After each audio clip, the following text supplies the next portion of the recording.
प्रिय बंधुओं, जय भीम, जय भारत, नमो बुद्धाय। आज मैं आपके सामने बाबा साहेब डॉक्टर भीमराव अंबेडकर जी के महान बौद्ध ग्रंथ बुद्ध एंड हिज धम्म का हिंदी अनुवाद भगवान बुद्ध और उनका धम्म का 30वां भाग प्रस्तुत करने जा रहा हूँ। अनुवादक हैं भद्दंत आनंद कोसलैन। पुस्तक समय प्रकाशन द्वारा प्रकाशित है। आप मुझसे बहुत सी बौद्ध ग्रंथ के ऊपर पुस्तकें खरीद सकते हैं। हमारा फेसबुक पेज है doctor B R Ambedkar books. हमारी वेबसाइट है www.cfmedia.in और आप मुझे डायरेक्ट फ़ोन कर भी बुक्स मंगवा सकते हैं, पुस्तक। पिछले भाग में भाग 30 के 29 में हमने जाना कि भगवान बुद्ध कहते हैं कि प्रज्ञा से महत्वपूर्ण शील है। प्रज्ञा और शील के होने के लिए करुणा अनिवार्य है और करुणा से भी महत्वपूर्ण मैत्री है। आगे हम बढ़ते हैं, जो कि खंड 3 भाग 5 का ही भाग चल रहा है। धम्म तभी सद्धम्म हो सकता है जब वह समस्त सामाजिक भेदभावों को मिटा दे। जैसे कि मैंने पहले भी कहा था, यह और इससे अगला भाग दोनों बहुत महत्वपूर्ण भाग हैं। ध्यान से सुनिएगा। धम्म तभी सद्धम्म हो सकता है जब वह आदमी और आदमी के बीच की दीवार गिरा दे।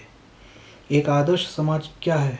देखिए, ये मैं कहूँगा आप इसको भारतीय समाज या कहूँ विश्व के सारे समाज, उस समाज कैसा हो, मानवीय समाज कैसा हो, उसको आज आपको पता लगेगा कि एक आदर्श समाज कैसा हो। एक आदर्श समाज क्या है? सीधा भगवान बुद्ध क्या कहते हैं?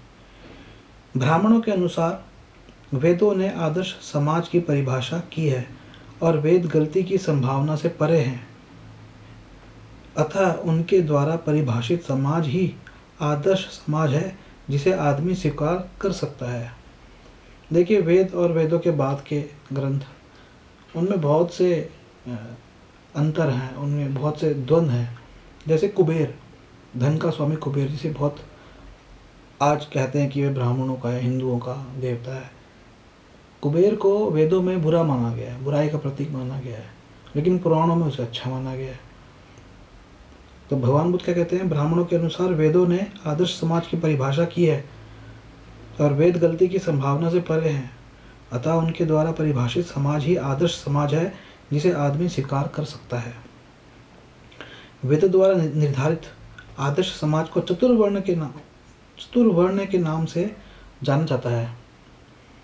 वेदों के अनुसार इस प्रकार के समाज द्वारा 3 बातों की पूर्ति की जानी चाहिए। क्या है चतुर्वर्ण? जैसे कहते हैं वर्ण सिस्टम, वर्णाश्रम।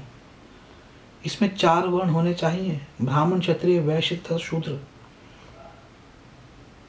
इन वर्गों का आपसी संबंध क्रमिक असमानता के सिद्धांत पर आश्रित होना चाहिए।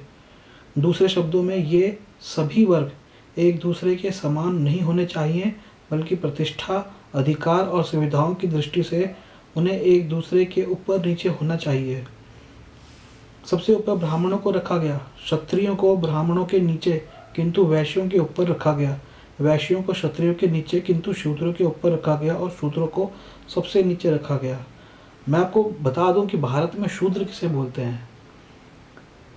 ये तो वर्ण व्यवस्था वेदों द्वारा थी जिसमें 4 वर्ण थे, लेकिन जो भारत के मूल निवासी थे उनको ब्राह्मणों ने इन वर्णों में नहीं रखा। असल में जब विदेशी यहाँ पर आए, आर्य यहाँ पर आए, जो यूरेशिया मतलब सेंट्रल एशिया से जब आए, उन्होंने जब यहाँ पे आकर यहाँ के लोगों को पिक किया तो रंग के आधार पर उन्होंने कुछ प्रजातियाँ जो उनकी नस्लें हुई उनको तो अपने वर्ण सिस्टम का, वर्ण आश्रम का भाग बनाया, और जो उनमें या तो नहीं आए, बागी हो गए, उनको अछूत और उनको आदिवासी वह कहलाए। तो वह तो वर्ण आश्रम के बाहर भी नहीं। तो शूद्र हैं जो आज जिसे हम कहते हैं OBC, backward classes, backward caste, OBC. जैसे कायस्थ हो गया, अहीर हो गया, यादव हो गया, और लेकिन इस वर्ण आश्रम के बाहर जितनी भी शेड्यूल कास्ट्स हैं और शेड्यूल ट्राइब्स हैं वे इसके बाहर आते हैं। उनको आप शूद्र मत समझिएगा, ये बहुत वह अस्पष्ट अछूत अंतज्य कहलाते हैं ब्राह्मणों के हिसाब से। चतुर्वर्ण की तीसरी विशेषता यह है कि प्रत्येक वर्ग अपने लिए निश्चित पेशे में लगा रहे। ब्राह्मण का पेशा है पढ़ना पढ़ाना और धार्मिक संस्कार करना। क्षत्रिय का पेशा है वस्त्र शस्त्र धारण करना और लड़ना। वैश्य का पेशा है व्यापार तथा दूसरे कारोबार करना। शूद्र का पेशा है ऊपर के 3 वर्गों की सेवा करना, उनके सभी दासोचित काम करना।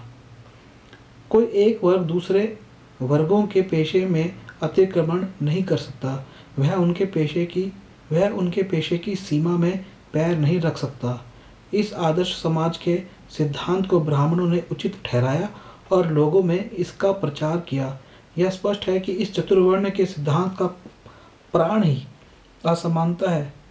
यह सामाजिक असमानता किसी ऐतिहासिक विकास का परिणाम नहीं है। देखिए, बहुत से लोग कहते हैं कि भारत का जो समाज, खास करके जैसे मैं हिंदू धर्म के हिसाब से नहीं कह रहा, लेकिन हिंदू समूह के हिसाब से, कि एक समूह जिसे हिंदू बोला जाता है, वह समाज में जो जाति व्यवस्था या वर्ण व्यवस्था जो स्थापित हुई है, तो बहुत से इतिहासकार, समाजशास्त्री, राजनीतिज्ञ, विद्वान लोग कहते हैं कि यह ऐतिहासिक विकास का परिणाम है।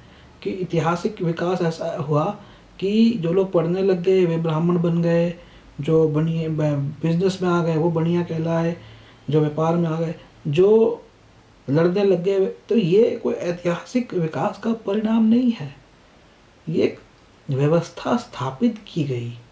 कुछ लोगों को एक व्यवस्था में रखा गया, कुछ लोगों को उस व्यवस्था में नहीं रखा गया। वह व्यवस्था है, कोई ऐतिहासिक विकास के हिसाब से नहीं बनी है।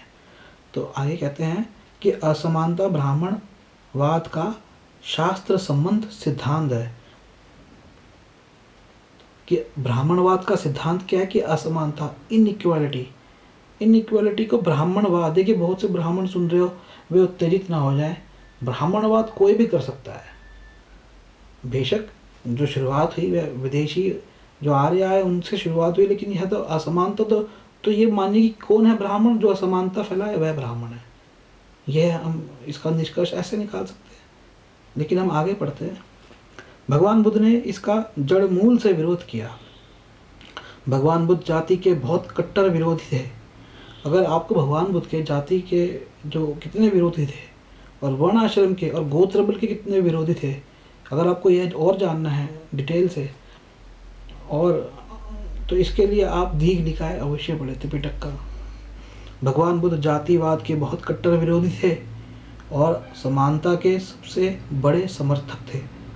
जातिवाद और असमानता के समर्थन में दिया गया कोई भी ऐसा तर्क नहीं है जिसका उन्होंने खंडन ना किया हो। ऐसे अनेक ब्राह्मण थे जिन्होंने इस विषय में बुद्ध को चुनौती दी, लेकिन तथागत ने उन्हें हराकर एकदम मौन कर दिया। अश्वलायन सुत्त में एक कथा इस प्रकार कही गई है कि एक बार सभी ब्राह्मणों ने अपने में से एक अश्वलायन नाम के ब्राह्मण को राजी करके भगवान बुद्ध के पास भेजा कि वह जाकर जातिवाद और असमानता के विरुद्ध व्यक्त किए गए बुद्ध के विचारों का खंडन करे। अश्वलायन तब भगवान बुद्ध के पास गया और उसने ब्राह्मणों की श्रेष्ठता का पक्ष भगवान बुद्ध के सामने रखा। उसने कहा, श्रवण गौतम, ब्राह्मणों का मत है कि ब्राह्मण ही ऊंचे वर्ग के हैं, शेष उनसे नीचे हैं। ब्राह्मण ही शुक्ल वर्ण है, शेष सब वर्ग कृष्ण वर्ण है। कृष्ण अर्थात काला, कि ब्राह्मण ही शुक्ल अर्थात साफ सफेद, शुक्ल वर्ण है अर्थात वह ब्राह्मण ही रंग जो है उनका साफ रंग है। बाहर से आए हुए थे, विदेशी थे, एशिया से थे, सेंट्रल एशिया से। शेष सब वर्ग, देखिए यहीं से पता लगता है कि जब वे आए होंगे तो यहाँ पर शेष सब लोग काले थे। भारत का तो गर्म माहौल होता है, तो यहाँ के काले रंग के लोग थे। शेष सब वर्ग कृष्ण वर्ण के हैं। पवित्रता का वास केवल ब्राह्मणों में है, अब्राह्मणों में नहीं। केवल ब्राह्मण ही ब्रह्मा के औरस पुत्र हैं। अगर वे कह रहे हैं कि केवल ब्राह्मण ही ब्रह्मा के औरस पुत्र हैं, तो इस बात को समझिए कि जो लोग अपने आप को कोई हिंदू धर्म का मानते हैं, ब्राह्मण नहीं है, वे नहीं कह सकते कि ब्रह्मा के औरस पुत्र हैं, क्योंकि वे कह रहे हैं कि केवल ब्राह्मण अर्थात ब्रह्मा का भारत के बाकी लोगों से, ब्राह्मणों के अलावा किसी और से कोई लिंक नहीं है। अगर ये पुरानी बात है उसके हिसाब से तो यही निष्कर्ष निकलता है। उसके मुख से उत्पन्न, उसके रचे हुए, उसके पैदा किए हुए तथा उसके उत्तराधिकारी हैं। श्रमण गौतम का इस विषय में क्या कहना है? तथागत के उत्तर ने अश्वलायन के तर्क को ध्वस्त कर दिया। बुद्ध ने कहा, अश्वलायन, क्या ब्राह्मणों की ब्राह्मण पत्नियां ऋतुमती नहीं होती, गर्भ धारण नहीं करती और संतान का प्रसव नहीं करती? यह होते हुए भी क्या ब्राह्मणों का वही मत है जो तुमने कहा है? यद्यपि ब्राह्मण भी वैसे ही स्त्रियों से उत्पन्न होते हैं जैसे अन्य लोग होते हैं। अश्वलायन कोई उत्तर न दे पाया। तब भगवान बुद्ध ने आगे अश्वलायन से एक और प्रश्न किया।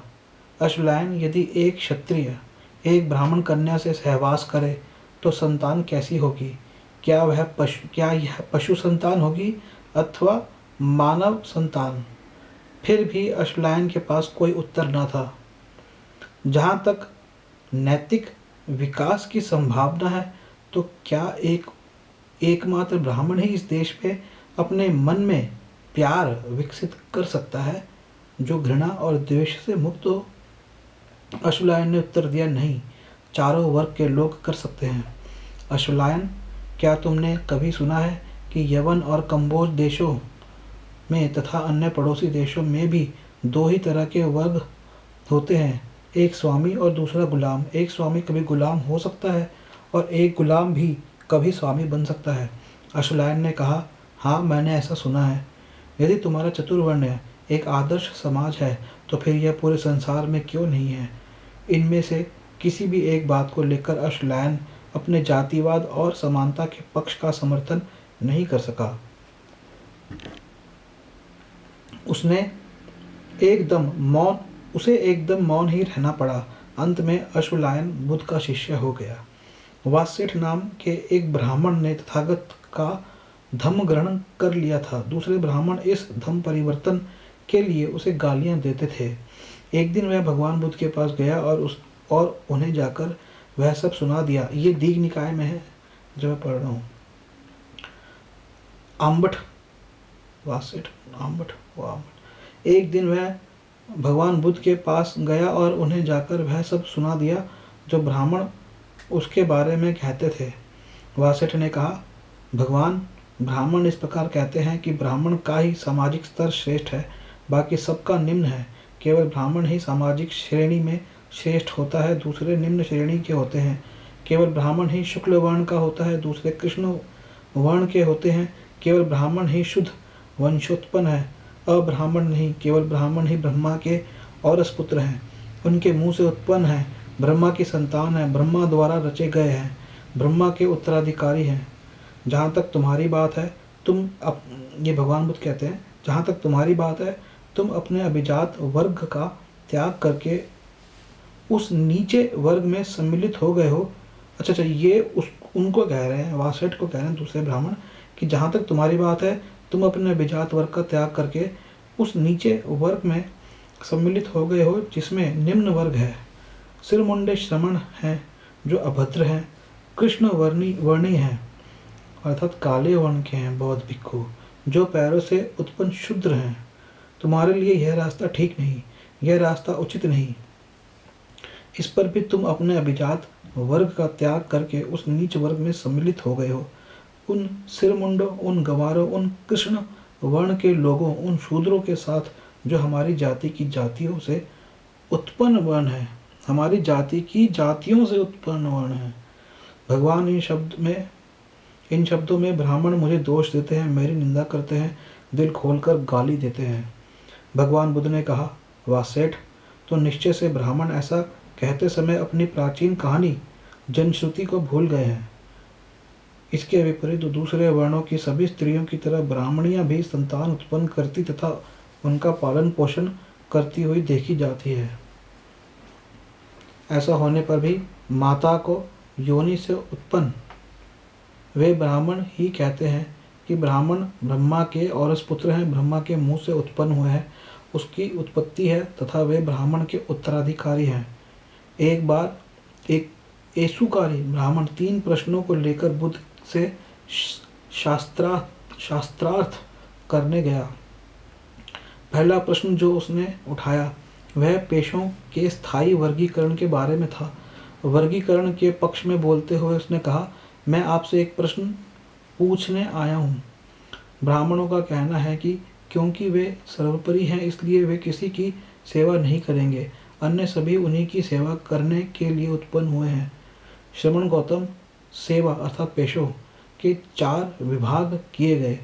ब्राह्मणों द्वारा की जाने वाली सेवा, क्षत्रियों द्वारा की जाने वाली सेवा, वैश्यों द्वारा की जाने वाली सेवा तथा शूद्र द्वारा की जाने वाली सेवा। किंतु एक शूद्र की तो कोई दूसरा शूद्र ही सेवा कर सकता है, दूसरा कौन शूद्र की सेवा करेगा? श्रीमन गौतम, आपका इसके बारे में क्या मत है? भगवान ने एसुकारी ब्राह्मण से एक प्रति प्रश्न पूछकर उसके प्रश्न का उत्तर दिया। तथागत ने कहा, क्या सारा संसार ब्राह्मणों के इस वर्गीकरण के ही अनुसार है? जहाँ तक मेरी बात है, न मैं यही कहता हूँ कि सभी सेवाएं अर्थात पेशे की ही जानी चाहिए, न यही कहता हूँ कि सभी सेवाएं नहीं की जानी चाहिए। यदि किसी सेवा के करने से आदमी की स्थिति खराब होती है, अच्छी नहीं होती, तो वह सेवा नहीं की जानी चाहिए। किंतु यदि किसी के करने से आदमी की स्थिति खराब होने के बजाय बेहतर होती है, तो वह सेवा की जानी चाहिए। यही एक कसौटी है जिस पर क्षत्रिय ब्राह्मणों, वैश्यों, शूद्रों की सेवा के बारे में समान रूप से निर्णय किया जाना चाहिए।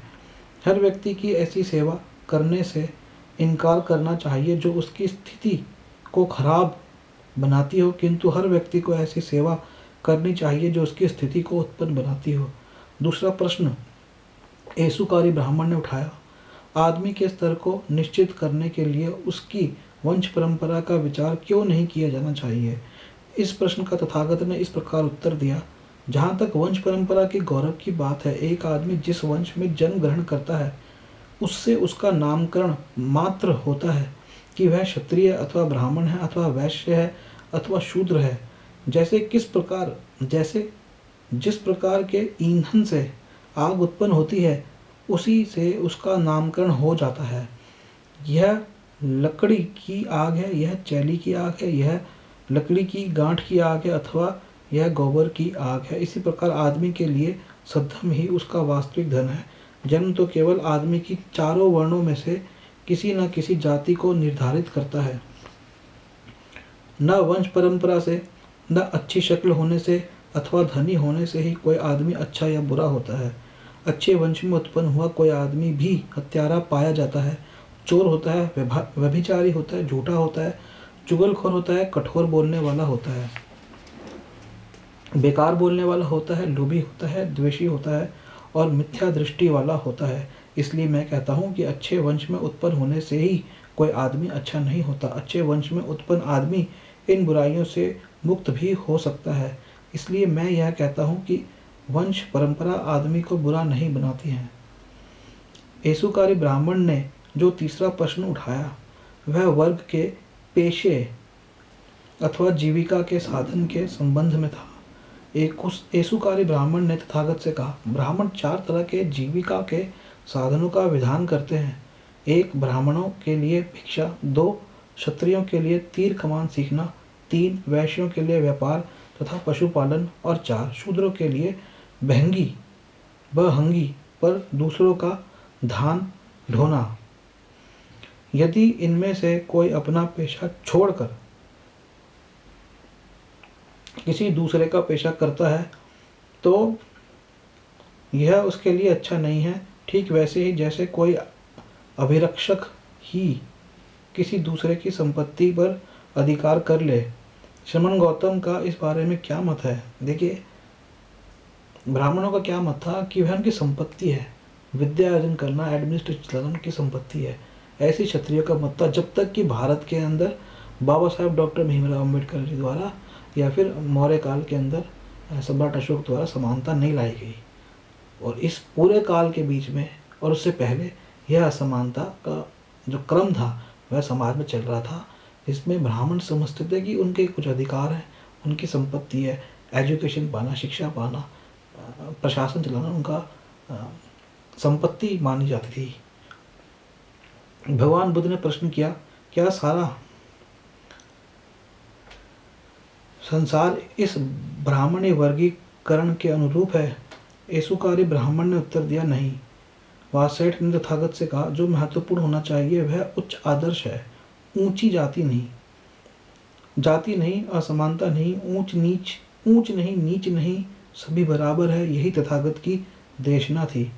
दूसरे के साथ अपने आप को एक कर दो, यही सोचो, जैसे वे हैं वैसा मैं हूँ, जैसा मैं हूँ वैसे वे हैं, भगवान बुद्ध ने कहा। आगे पढ़ते हैं। 2, धम्म तभी सद्धम है जब वह यह शिक्षा दे कि किसी आदमी का जन्म से नहीं बल्कि उसके गुणों से ही मूल्यांकन किया जाना चाहिए। क्या कहते हैं? धम्म तभी सद्धम है जब वह शिक्षा दे कि आदमी का जन्म से नहीं, कि किसी जाति में, किसी धर्म में पैदा हुआ है, किसी देश में पैदा हुआ है, इससे नहीं, या अमीर या गरीब घर में पैदा हुआ, इससे नहीं, बल्कि उसके गुणों से मूल्यांकन किया जाना चाहिए। ब्राह्मण जिस चतुर्वर्ण का उपदेश देते थे उसका आधार जन्म था। एक आदमी ब्राह्मण है क्योंकि उसका जन्म ब्राह्मण माता पिता से हुआ। जो क्षत्रिय माता पिता से पैदा हुआ है वह क्षत्रिय है, जो वैश्य माता पिता से पैदा हुआ है वह वैश्य है, और जो शूद्र माता पिता से पैदा हुआ है वह शूद्र है। ब्राह्मणों के अनुसार आदमी की हैसियत उसके अपने जन्म पर आधारित है और अन्य किसी चीज पर नहीं। जन्माश्रित ऊंच नीच का यह सिद्धांत तथागत को उतना ही अरुचिकर था जितना चतुर्वर्ण का सिद्धांत। भगवान बुद्ध का सिद्धांत ब्राह्मणों के सिद्धांत के सर्वथा विपरीत था। उनका सिद्धांत था कि किसी आदमी के महत्व का मूल्यांकन जन्म से नहीं बल्कि उसके गुणों से ही किया जाना चाहिए। जिस अवसर पर भगवान बुद्ध ने अपने इस सिद्धांत का उपदेश दिया उस अवसर की अपनी विशिष्टता है। एक समय भगवान बुद्ध अनाथपिंडिक के जेतवनाराम में ठहरे हुए थे। एक दिन पूर्वाह में उन्होंने अपना भिक्षा पात्र लिया और भिक्षार्थ सावथी में प्रवेश किया। उस समय यज्ञाग्नि प्रज्वलित थी और यज्ञ की तैयारी चल रही थी। सावथी में घर घर भिक्षाटन करते भगवान बुद्ध उस अज्ञिक ब्राह्मण के घर पहुंचे। तथागत को दूर से आता देख कर ब्राह्मण क्रोधित हो उठा और बोला, मुंडक वहीं रह, तुच्छ श्रमण वहीं रह, वृषल वहीं रह। वृषल अर्थात शूद्र, जो पैरों से पैदा हुआ होता है, शूद्र से बोलते हैं। जब ब्राह्मण ने इस प्रकार, देखिए ये वृषल कह रहे हैं भगवान बुद्ध को। बहुत से लोग कहते हैं कि भगवान बुद्ध क्षत्रिय थे, क्षत्रिय नहीं थे, वे भारत के मूल निवासी थे और वह शूद्र थे। ब्राह्मणों के हिसाब से शूद्र थे, लेकिन भारत के मूल निवासी थे, क्षत्रिय वर्ण के नहीं थे। जब ब्राह्मण ने इस प्रकार बोला तो तथागत ने उसे संबोधित करते हुए पूछा, हे ब्राह्मण, क्या तू जानता है कि वृषल अर्थात अछूत, यहाँ पे इन्होंने अछूत बोला वृषल को, वृषल कौन होता है अथवा कौन से कर्म आदमी को वृषल बनाते हैं? नहीं श्रमण गौतम, मैं नहीं जानता कि वृषल कौन होता है, न यह ही जानता हूँ कि कौन से कर्म आदमी को वृषल बनाते हैं। भगवान बुद्ध ने कहा, यदि तुम यह जान लोगे कि वृषल कौन होता है तो इससे तुम्हारी कुछ हानि नहीं होगी। अच्छा, जब आप हठ करते हैं कि मैं जान लूँ तो बताइए, ब्राह्मण अज्ञिक बोला। ब्राह्मण जब राजी हो गया तो तथागत ने कहा, जो आदमी क्रोधी हो, द्वेष रखता हो, अनैतिक हो, पर निंदा करने वाला हो, मिथ्या दृष्टि हो और वंचक हो, तो जान लो कि वह वृषल है। जो भी व्यक्ति इस संसार में प्राणियों को हानि पहुंचाता है, चाहे वे एकज हो अथवा द्विज, जिसके मन में प्राणियों के प्रति दया नहीं है, जो जान लो कि वह वृषल है। जो भी कोई ग्रामों और झोपड़ियों को नष्ट करता है और घर और घेर लेता है, जो अत्याचारी है, तो जान लो कि वह वृषल है। चाहे गांव में अथवा जंगल में जो भी किसी दूसरे की चीज़ को छीनता है अर्थात चुराता है, तो जान लो कि वह वृषल है। जो कोई भी किसी का ऋण लेकर बिना लौटाए भाग जाता है, जब जोर देकर मांगने पर कहता है मुझे तुम्हारा कोई ऋण नहीं देना है, तो जान लो कि वह वृषल है। जो कोई भी किसी वस्तु की कामना से सड़क पर अकेले चलते हुए आदमी को मार डालता है और लूट लेता है, तो जान लो कि वह वृषल है। जो कोई भी अपने हित में अथवा किसी दूसरे के हित में अथवा धन के लिए गवाही देने के लिए कहने पर झूठी गवाही देता है, तो जान लो कि वह वृषल है। जो भी कोई जबरदस्ती या सहमति से अपने मित्रों या संबंधियों की पत्नियों के साथ अनाचार करता है तो जान लो कि वह वृषल है। जो कोई भी धनवान होने पर भी यौवनावस्था को पीछे छोड़ चुके वृद्ध माता पिता का पालन पोषण नहीं करता तो जान लो कि वह वृषल है। जो कोई भी कुशल धम पूछे जाने पर अकुशल धम की शिक्षा देता है और रहस्य बनाकर शिक्षा देता है तो जान लो कि वह वृषल है। जन्म से कोई वृषल अर्थात अछूत या कहीं शूद्र नहीं होता है और जन्म से कोई वृषल नहीं होता और जन्म से कोई शूद्र नहीं होता। वृषल तो अछूत कहेंगे यहाँ पे। जन्म से कोई अछूत और शूद्र नहीं होता है।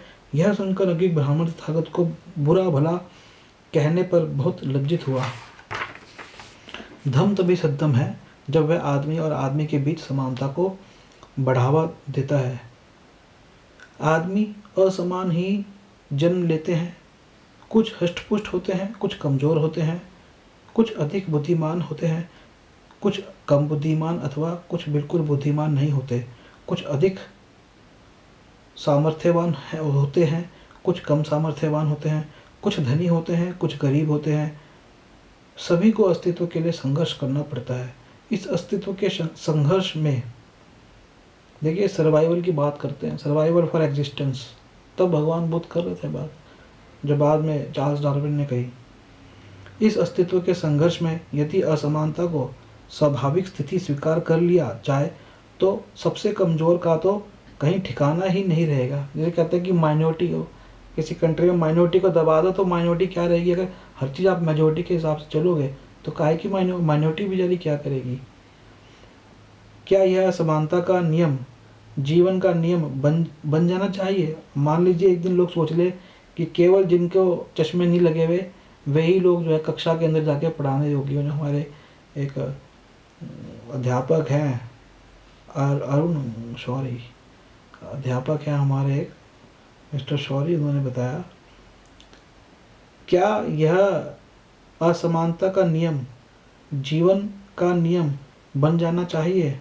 कुछ लोग इस आधार पर हाँ में उत्तर देते हैं कि जो जीवन संघर्ष में टिकने के लिए अधिक योग्य हो वही टिका रहेगा। प्रश्न यह है कि जो आदमी जीवन संघर्ष में टिके रहने के लिए योग्यतम है क्या वही आदमी श्रेष्ठतम है। बहुत महत्वपूर्ण है कि जो योग्यतम है टिके रहने के लिए क्या श्रेष्ठतम वही है, समाज के लिए वही श्रेष्ठ जो टिक रहा है। कोई भी इसका स्पष्ट उत्तर नहीं दे सकता। इसी संदेह के कारण धम्म समानता का उपदेश देता है, क्योंकि समानता श्रेष्ठतम व्यक्ति के जीवित रहने में सहायक हो सकती है, चाहे वह व्यक्ति योग्यतम न हो। समाज को श्रेष्ठतम आदमी चाहिए, योग्यतम नहीं। नोट कर लीजिए इसे। जैसे पहले मैंने कई जगह को कहता हूँ कि एक पंक्ति, इसको भी नोट कर लीजिए। भगवान बुद्ध के सीधा मुख से आ रहा है, समाज को श्रेष्ठतम व्यक्ति चाहिए, योग्यतम नहीं। मेरिट वाला इंसान नहीं चाहिए, समाज को श्रेष्ठ चाहिए, सोशल चाहिए, समाज का भला करने वाला चाहिए। खाली मेरिट वाला इंटेलिजेंट डिग्री प्राप्त करने वाला नहीं चाहिए। इसलिए यही प्राथमिक कारण है जिसके कारण धम्म समानता का समर्थक है। भगवान बुद्ध का यही दृष्टिकोण था और इसलिए उनका यह तर्क था कि जो धम्म समानता का समर्थक नहीं है वह अपनाने योग्य नहीं है। क्या आप किसी ऐसे धर्म का आदर कर सकते हैं या उसमें विश्वास कर सकते हैं जो ऐसे कर्म की सिफारिश करता है, जो दूसरों को दुखी बनाकर स्वयं सुखी बनने की शिक्षा देता हो अथवा अपने को दुखी बनाकर दूसरे को सुखी बनाने की शिक्षा देता हो अथवा अपने को और दूसरों को दोनों को दुखी बनाने की शिक्षा देता हो। क्या वह धर्म अधिक श्रेष्ठतर नहीं है जो अपने सुख के साथ साथ दूसरों के सुख में वृद्धि करता है और किसी प्रकार के अत्याचार को सहन नहीं करता। ये कुछ प्रश्न सर्वाधिक महत्वपूर्ण थे जिन्हें भगवान बुद्ध ने उन ब्राह्मणों से पूछा जो समानता के विरोधी थे। भगवान बुद्ध का धर्म एक न्याय संगत धर्म है जो आदमी अपनी पुण्यप्रद मनोवृत्ति में से उत्पन्न होता है। यह हमारा भाग 3 समाप्त हुआ, चौथा खंड 3 समाप्त हुआ। चौथा खंड शुरू होगा धर्म और धर्म में अंतर। जिसे हम 31वें भाग में शुरू करते हैं। इसके साथ यह भाग यहीं समाप्त करता हूँ। भाग 30 बार से चल रहा था यह। जय भीम, जय भारत, नमो बुद्धाय।